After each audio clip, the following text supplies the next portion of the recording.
안녕하세요. 오늘도 사연살롱을 찾아주셔서 감사합니다. 눈에 넣어도 안 아픈 딸아이를 키우고 있는 평범한 아줌마예요. 남편은 바쁜 회사 생활 중에도 딸에게 애정도 듬뿍 쏟고 제게도 늘 다정한 가정적인 사람이죠. 대학에서 심리학을 전공한 저는 전공을 살려 아동심리학 상담사로 일하고 있어요. 주위에서는 엄마가 심리상담사니까 애들 정서교육은 걱정 없겠다고 하시는데요. 솔직히 그렇지는 않아요. 아동 심리는 전문가인 저에게도 쉽지 않은 분야거든요.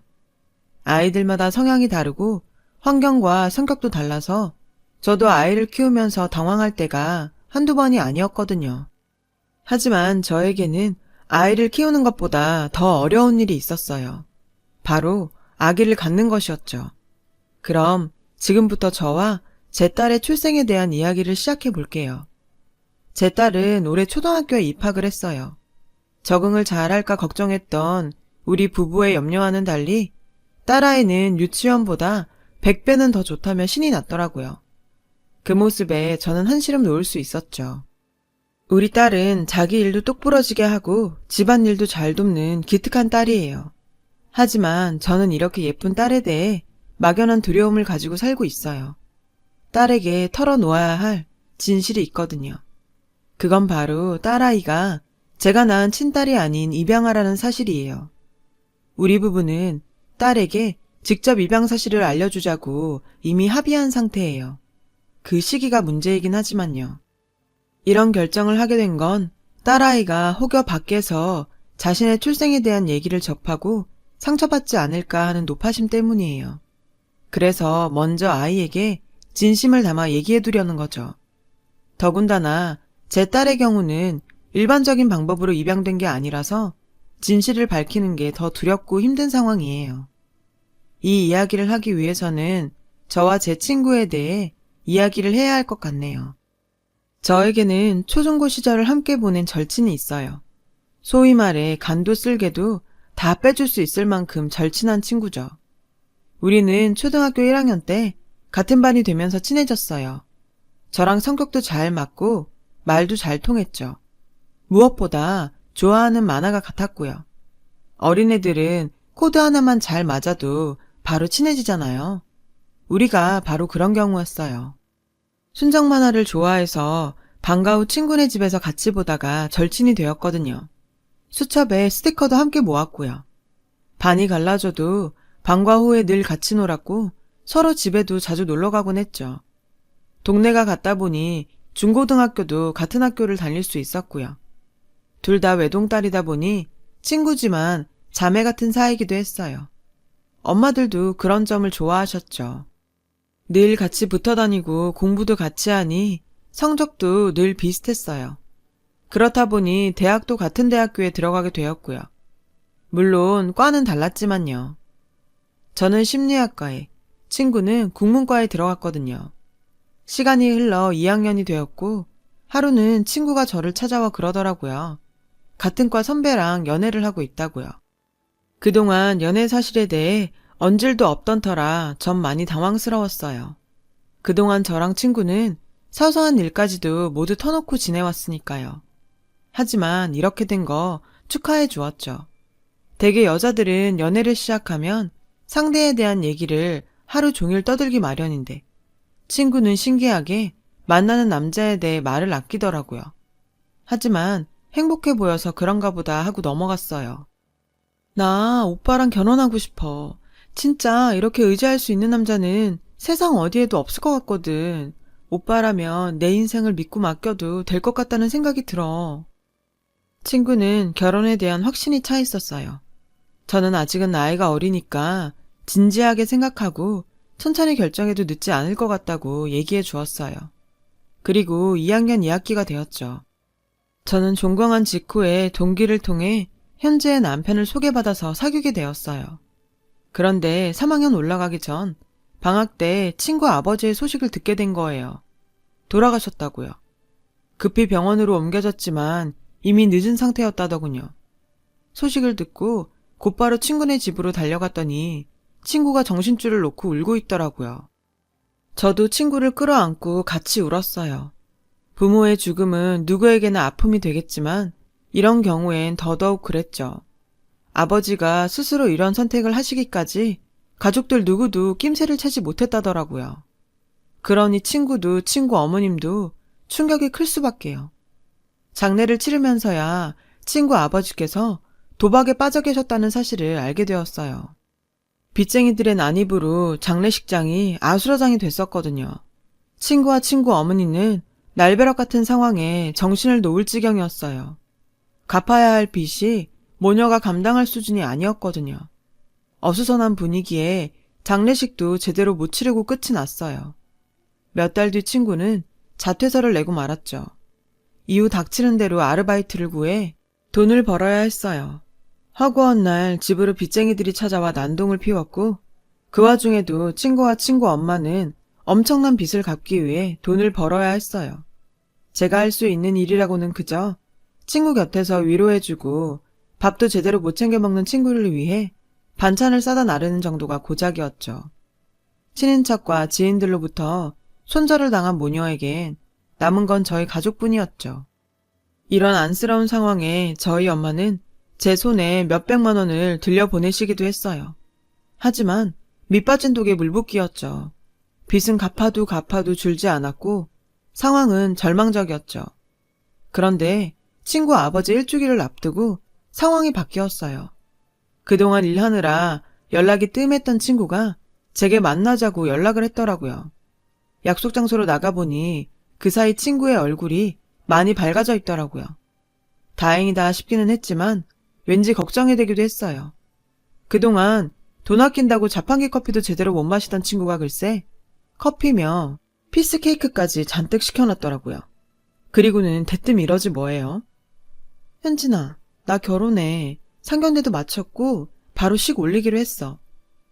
솔직히 당황스러웠어요. 빚 갚는 것도 버거워서 허덕이는 애가 결혼이라니요. 결혼 비용은 또 어쩌고요. 그동안 오빠가 계속 결혼 얘기를 했었어. 난 집에 빚도 많고 해서 계속 거절해왔는데 오빠가 빚 갚아주겠다더라. 오빠네 집안이 넉넉해서 그 정도는 해줄 수 있다고 말이야. 처음엔 거절했는데 나도 이젠 지쳤고 이 지긋지긋한 생활에서 벗어나고 싶어서 결혼하기로 했어. 나 한심해 보이지? 나도 알아. 하지만 이렇게라도 빚 청산하고 새롭게 살고 싶어. 시댁에서도 내 사정 아니까 혼수는 걱정 말고 몸만 오라더라고. 정말 고마운 분들이지. 결혼을 한다는 친구는 조금도 행복해 보이지 않았어요. 인당수에 팔려가는 심청이 같았죠. 정 그런 친구가 걱정이 됐지만 이미 날짜까지 잡은 마당에 제가 뭐라고 한들 무슨 소용이겠어요. 그저 친구가 힘든 상황으로 인해 온전한 판단을 하지 못하고 결혼을 탈출구처럼 여기는 게 안타까울 뿐이었죠. 게다가 저는 오빠라는 사람을 본 적이 없어서 정말 믿을 수 있는 사람인지 걱정도 됐고요. 이런 제 마음을 알았는지 친구는 좋은 사람이라며 걱정 말라고 하더군요. 친구의 그런 모습에 내심 걱정을 하면서도 축하한다는 말을 해주었어요. 친구의 결혼 소식을 들은 저희 엄마도 놀라셨어요. 바로 친구 엄마를 찾아가 이혼사 괜찮은 거냐고 물으셨죠. 아주머니는 딸애를 위해서라도 이게 최선인 것 같다시며 우시더래요. 아무래도 많이 기울어지는 혼사다 보니 혹여 딸이 시집가서 구박이라도 당하지 않을까 걱정되는 모양이었어요. 부모로서 그게 제일 가슴 아프시다고요. 저희 엄마는 기본 혼수라도 해가도록 돈을 보태주겠다 하시고는 집으로 돌아오셨어요. 결혼은 놀랄 정도로 빨리 진행됐어요. 그리고 마침내 결혼식 날이 되었죠. 저는 엄마를 모시고 식장으로 향했어요. 신랑 측이 잘 산다더니 신랑 측 하객이 어마어마하더라고요. 인류 호텔에서 이런 규모로 식을 올릴 정도면 재력이 상당한가 보다 했죠. 저는 친구를 보러 신부 대기실로 갔어요. 친구 혼자 덩그러니 앉아있더라고요. 그런 친구를 보니 마음이 짠했지만 애써 웃으며 친구 곁으로 갔어요.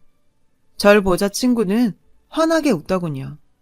자퇴하고 친구들과 연락이 끊어져서 아무도 초대를 못했다며 너라도 와주어서 얼마나 기쁜지 모르겠다며 울먹이더라고요.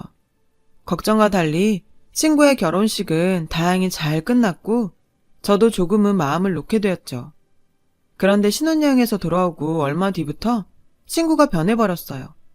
처음엔 통화도 자주 하고 주말에 만나서 쇼핑도 하면서 잘 지내왔는데 갑자기 연락이 끊어졌지 뭐예요.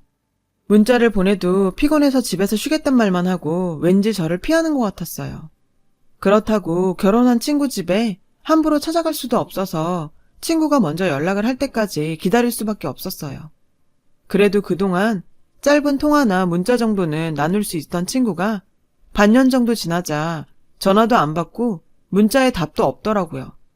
걱정 끝에 저는 친구 집으로 찾아갔어요. 고급 빌라여서 그런가 입구에서 막더군요. 다행히 인터폰으로 친구와 대화를 할 수 있었어요. 그런데 미안해. 오늘은 남편이 일찍 들어오는 날이라서 못 만날 것 같다. 잠깐만 얼굴 보고 갈게. 잠깐이면 돼. 하지만 끝내 친구는 미안하다며 거절을 했고 전 그대로 돌아올 수밖에 없었어요. 분명 무슨 일이 있는 것 같았지만 친구와 만날 수도 없으니 자초지종조차 물어볼 수가 없었죠. 내내 친구가 걱정되긴 했지만 저도 졸업학기라 취업까지 맞물려 더 이상은 신경을 쓰지 못했어요. 그렇게 제일로 바쁘게 지내다 보니 친구와는 점점 멀어지게 되었죠. 그러다 졸업식을 앞두고 친구 집으로 찾아갔더니 이사를 가고 없더라고요. 깜짝 놀라 친구에게 전화를 했더니 없는 번호라는 메시지만 흘러나왔어요. 친구 엄마한테도 전화를 해봤지만 아주버니 번호도 없는 번호라고 나오더군요. 집으로 가봤더니 이사를 갔는지 텅 비어 있었어요. 하루아침에 친구와 친구 엄마는 세상에서 증발해버린 것 같았죠. 화도 나고 배신감도 들더라고요. 나는 걔한테 친구이기는 했나 싶더군요. 엄마는 사정이 있었을 거라고 저를 위로해 주셨지만 솔직히 그땐 아무 말도 귀에 들어오지 않았어요. 그리고 얼마 뒤 저는 대학교를 졸업했고 바로 취업에 성공해 아동상담소에서 사회생활을 시작하게 됐어요. 남친은 건축사무소에서 일을 시작해 자리를 잡은 상태였고요. 제가 일을 시작하고 반년 정도 지났을까? 남친이 프로포즈를 하더라고요. 내심 기다렸던 바라 바로 승낙을 했어요. 이후 양가 부모님의 허락을 받았고 결혼식까지 순조롭게 진행되었어요. 결혼식 날이 되니 더욱 친구 생각이 간절했어요. 내 결혼식에 당연히 있을 거라고 생각했던 사람이 내 곁에 없다고 생각하니 가슴 한구석에 허전하고 마치 추억이 사라진 기분이 들더라고요. 그런 제 마음을 알았는지 남친은 한참을 제 곁에 있어 주었어요. 덕분에 전 마음의 안정을 찾을 수 있었고 무사히 결혼식을 치를 수 있었어요. 그렇게 신혼생활은 시작되었어요. 대개는 신혼생활을 즐기다가 아이 계획을 세운다고 하는데 우리 부부는 워낙 아이를 좋아하는 데다 남편도 저도 외동으로 자란 탓에 조금 일찍 아이 욕심을 부리기로 했어요. 시부모님께서도 한 살이라도 젊을 때 아이를 낳아야 덜 힘들다며 저희들 생각에 힘을 실어주셨죠. 그래서 그날부터 몸 관리도 하고 본격적으로 임신 준비를 했어요. 하지만 원한다고 바로 가질 수 있는 게 아니더라고요. 다른 사람한테는 너무도 쉬운 일이 저희 부부한테는 세상 무엇보다 힘든 일이더라고요. 저도 남편도 술, 담배도 안 하고 건강한 몸이라서 기대를 잔뜩 했던 터라 임신이 안 되자 너무 힘이 들었어요. 혹시 나 때문에 임신이 안 되는 게 아닐까 걱정이 됐고 하루하루가 우울했어요. 그럴 때마다 남편은 아직 젊으니까 조바심 내지 말고 기다려보자고 했지만 초조한 마음은 가시지 않았죠. 하루는 친정엄마가 절 부르셨어요. 소갈이 하지 말고 병원에 가보자더군요. 겁이 나기는 했지만 병원에 가서 방법을 찾을 수 있다면 그게 낫겠다 싶어서 산부인과에 가게 되었어요. 접수를 하고 이런저런 검사를 끝내고 상담을 받았어요. 전 의사 선생님을 보자마자 자리에도 앉기 전에 제가 불임이냐고 물었어요. 선생님은 일단 자리에 앉으라시며 호르몬 수치도 그렇고 신체적으로는 이상이 없다고 했어요. 그런데 왜 임신이 안 되냐고 물었더니 스트레스 때문인지 혹은 다른 요인 탓인지 현재로서는 알 수 없다고 했어요. 결국 난임의 원인을 찾지 못한 채 시험관 시술을 권유받았어요. 집에 가서 남편한테 시험관 시술 얘기를 꺼냈더니 남편은 꼭 그렇게까지 해야 하냐며 못마땅해 하더라고요. 아직 나이도 있으니 기다려보자고요. 하지만 저는 할 수만 있다면 하루라도 빨리 아기를 갖고 싶다고 남편을 설득했어요. 일주일 정도 고민을 하던 남편은 결국 제 뜻을 따라주었고 우리 부부는 시험관 시술을 받게 되었죠. 처음엔 초음파 검사와 함께 배주사를 처방받았고 며칠 뒤에는 난자 채취를 했어요. 이틀 뒤엔 난포 터지는 주사도 맞았고요. 후기에 몸도 마음도 많이 지친다고들 했지만 전 그럭저럭 참을만 했어요. 아무래도 아기에 대한 열망이 강해서 그랬던 것 같아요. 하지만 기대가 크면 실망도 큰 법이라고 하죠. 그 말이 맞더라고요. 병원에서 시키는 대로 열심히 따랐지만 임신이 되지 않았거든요. 그렇게 몇 달이 지나도 소식이 없자 조금씩 지쳐가기 시작했어요. 시술을 받기 전보다 더 절망스러운 상황이 되었고 우울증까지 찾아왔죠. 그렇게 이젠 거의 포기 상태까지 갔던 어느 날 기적처럼 우리 부부에게 아이가 생겼지 뭐예요. 그것도 전혀 생각지 못했던 방식으로요. 지금도 저는 그날을 잊을 수가 없어요. 그날은 제가 평소보다 일찍 퇴근을 하게 된 날이었어요. 이제와 생각해보면 그것도 다 운명이 아니었나 싶어요. 그러지 않고서는 불가능한 일이니까요. 엘리베이터에서 내려보니 저희 집 현관문 앞에 커다란 상자 하나가 놓여있지 뭐예요. 택배를 시킨 것도 없어서 우리 집으로 온 게 맞나 한참 두리번거렸죠. 테이핑 처리도 안 되어 있길래 혹시 쓰레기가 아닐까 생각했어요. 그래서 상자 윗부분을 살짝 열어봤는데 글쎄 그 안에 아기가 들어있지 뭐예요. 새근새근 잠들어 있는데 천사 같았어요. 분홍색 베넷 저고리에 속삭이에 쌓여선 곤히 잠들어 있는 그 아기는 한눈에 봐도 태어난 지 얼마 안 된 것 같았어요. 너무 놀라서 순간 패닉 상태가 됐죠. 정신을 차린 저는 일단 안으로 데리고 들어갔어요. 그리고는 엄마한테 전화를 걸었죠. 엄마는 일단 경찰에 신고부터 하라고 하셨어요. 저도 처음엔 그럴 생각이었죠. 그런데 아기가 고사리 같은 손으로 제 옷깃을 꼭 쥐고 있는데 그 모습을 보니 차마 아이를 품에서 떼어낼 수가 없더라고요. 마치 살기 위해 필사적으로 절 붙잡는 것 같았어요. 그래서 한참을 아기를 안은 채 그대로 서 있었죠. 아기의 심장 소리가 고스란히 전해졌고 신기하게도 어느새 제 심장박동과 속도가 같아지더라고요. 그렇게 한참을 아이의 심장박동을 느끼고 있자니 그런 생각이 들었어요. 누구는 죽어라 노력해도 가질 수 없는 아기를 남의 집 문 앞에 버리다니 그런 건 부모도 아니라고 말이죠. 하늘이 무심하다는 생각이 들었어요. 간절히 아이를 원하는 우리 부부에게는 그렇게 노력을 해도 안 주시더니 왜 하필 원치도 않는 사람에게 아기를 주셔서는 이렇게 버림받게 하셨는가 하고요.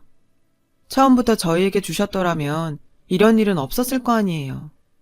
저는 아기를 안방 침대에 눕혔어요. 곤히 잠든 아기를 보니 눈을 뗄 수가 없었죠. 어쩜 이렇게 예쁜 아기가 있을까 한참을 넋을 놓고 바라보는데 순간 그런 생각이 들었어요.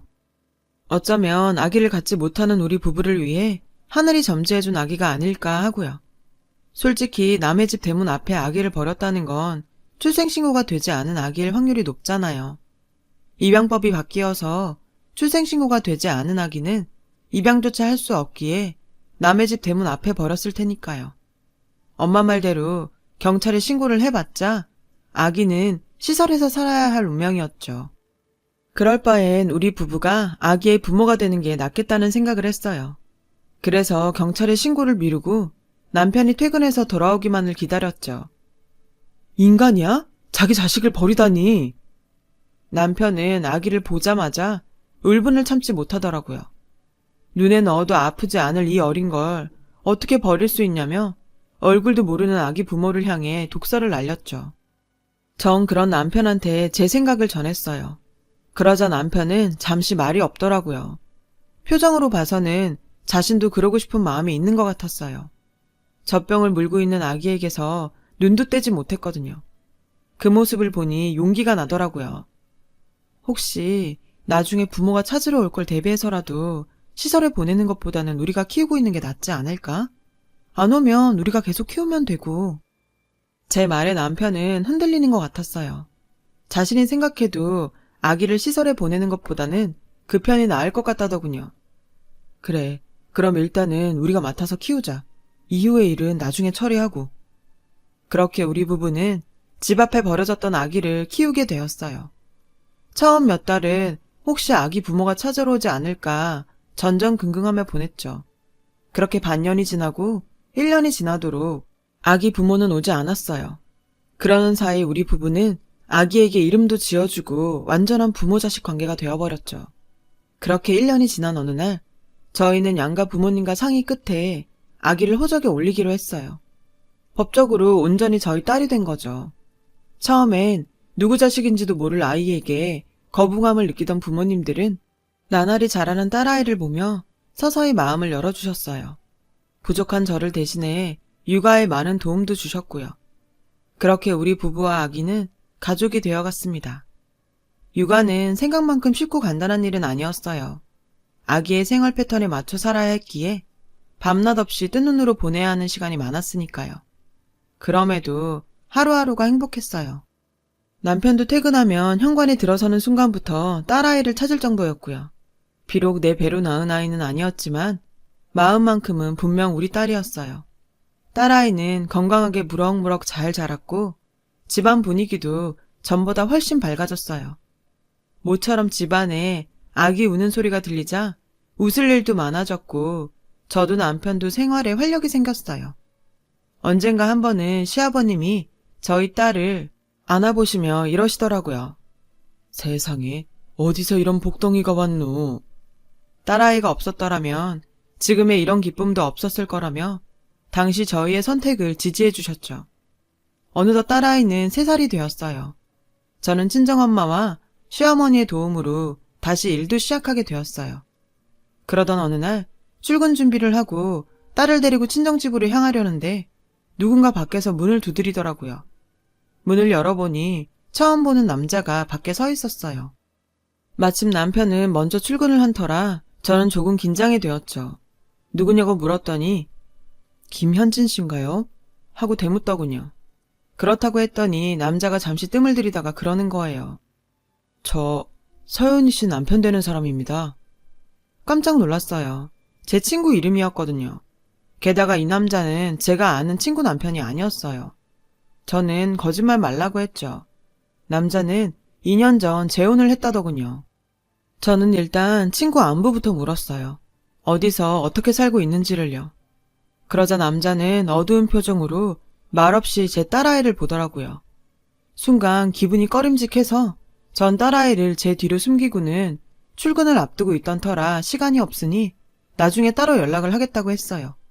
그랬더니 혹시 저 아이가 딸인가요? 하고 묻는 게 아니겠어요? 그렇다고 했더니 갑자기 남자가 울음을 터뜨리며 오열을 하더라고요. 그 모습에 불길한 생각이 들었어요. 일단 주변 눈도 있고 해서 저는 남자를 집 안으로 들였어요. 직장에 전화를 해서 몸이 안 좋아 출근을 못할 것 같다고 전하고는 남자와 소파에 마주 앉았어요. 남자는 소파에 앉아 한참을 울다가 마음을 추스르고는 입을 열었죠. 와이프는 몇 달 전에 죽었어요. 순간 머리를 세게 한 대 맞은 것처럼 정신이 몽롱해졌어요. 제게 안겨있던 딸아이가 칭얼거리는 바람에 정신이 들었죠. 그리고는 나도 모르게 눈물이 흘렀어요. 조금씩 감정이 격해지자 주체할 수 없을 정도로 울음이 터져버렸어요. 제가 울자 딸아이도 울음을 터뜨렸죠. 딸아이를 끌어안고 한참을 울고 나니 남자가 그러더군요. 아내가 죽기 전에 편지를 남겼어요. 아무래도 현진 씨한테 남긴 편지 같아서 이렇게 찾아오게 됐습니다. 그리고는 제게 편지 한 장을 건넸어요. 저는 딸을 잠시 내려놓고 편지를 읽기 시작했죠. 친구의 필체로 적힌 편지에는 충격적인 내용이 적혀 있었어요. 도저히 믿을 수 없는 일들이었죠. 행복한 결혼 생활을 하는 줄 알았던 친구는 불행한 생활을 하고 있었더라고요. 결혼 전 그렇게 다정했던 친구의 남편은 결혼 후 본색을 드러내기 시작했대요. 친구가 자기 뜻에 따라 살기를 요구했고 요구가 받아들여지지 않자 폭언과 폭력에 가까운 검열이 시작되었죠. 아침 저녁으로 체중을 재기하고 100g이라도 늘면 난리를 쳤대요.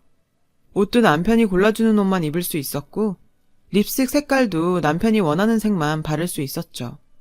특히나 남편 외에 다른 남자랑 말도 못하게 했다더라고요. 한 번은 택배기사와 몇 마디 주고받았다고 일주일 내내 외부와 연락도 못하게 했었대요. 처음엔 저랑 만나는 정도는 봐주더니 언젠가부터는 그마저도 못하게 했고요. 그러던 어느 날 친구는 자기 집에 찾아온 친정 엄마한테 남편과 이혼을 하고 싶다는 얘기를 했고, 그 얘기를 들은 남편이 방으로 들어와 친구에게 폭력을 행사한 거죠. 친구 남편은 이 사실이 외부에 알려지지 않도록 친구 엄마까지 데리고 이사를 했다는 거예요. 친구가 소리 소문 없이 사라졌던 건 그 때문이었죠. 이사를 간 곳은 인적 드문 곳에 위치한 전원주택이었어요. 차 없이는 밖으로 나갈 수 없는 곳이었죠. 얼마 뒤 친구는 임신을 했고 산 딸을 앞두고 친구 엄마가 세상을 떠나셨대요. 친구 남편은 출산 날짜가 가까웠던 친구를 장례식장에 오지도 못하게 했고, 엄마의 발인이 있던 날 그 친구는 출산을 하게 되었대요. 그런데 충격적인 건 그 다음이었어요. 자신의 딸이 남편 밑에서 자라는 걸 원치 않았대요.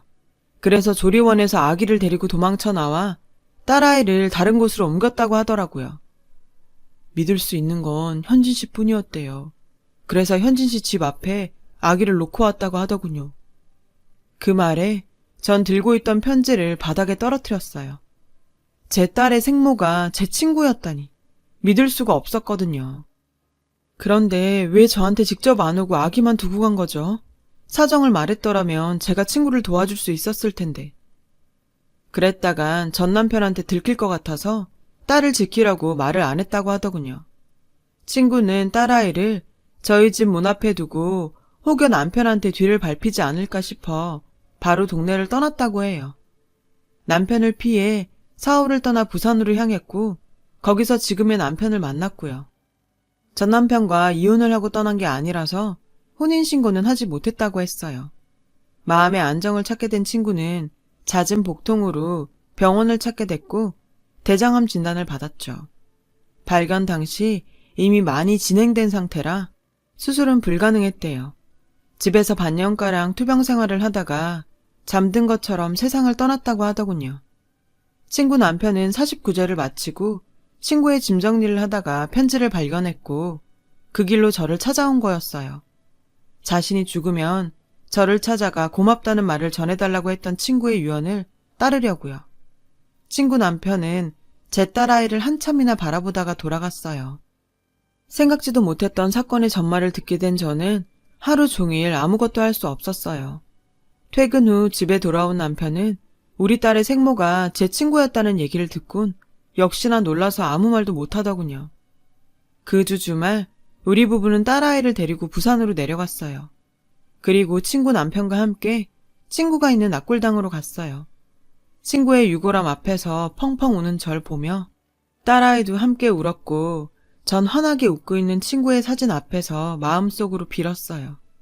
아이는 우리 부부가 잘 키울 테니 그곳에서는 아무 걱정 말고 행복하게 잘 지내라고요. 그리고 언젠가 아이가 이 모든 상황을 이해할 수 있는 나이가 되면 그때 친엄마에 대해 이야기해주겠다고요. 엄마는 너를 너무 사랑해서 나에게 너를 보내준 거라고 말이죠. 모르긴 해도 제 딸이라면 제 친구의 마음을 알아줄 거라고 믿어요. 주저리 쓰다 보니 우리 딸을 믿고 딸아이에게 잘 얘기해줄 수 있는 용기가 생깁니다. 제 사연을 들어주셔서 감사드려요. 들어주신 분들 모두 더 힘차고 씩씩하게 그리고 더 행복하게 사시길 바랍니다. 여러분, 사연 댓글에 응원과 현명한 조언 부탁드려요. 좋아요와 구독은 저에게 큰 힘이 됩니다. 오늘도 좋은 일 가득하세요.